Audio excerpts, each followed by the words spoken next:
Awesome. So hi, my name is Abanoub Ghaly. I graduated from DH here in May 2018. So last year, my major was computer technology, homeland security track.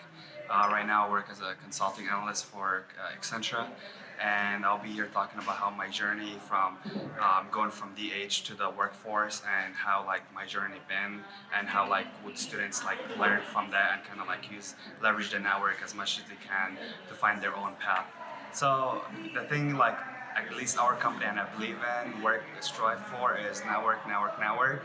You know, they gotta go out there and find resource. For example, there's clubs here like cybersecurity, IEEE, like that need to get involved with more, build their resumes. Like leadership. Go out there to conferences, and that's how I got mine. Out there to a conference and able to get like interviews, and just go from there.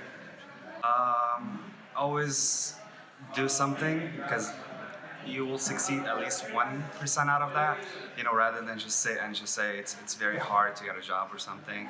You always try to do it, even if you got a lot of no's. Eventually, you get a yes.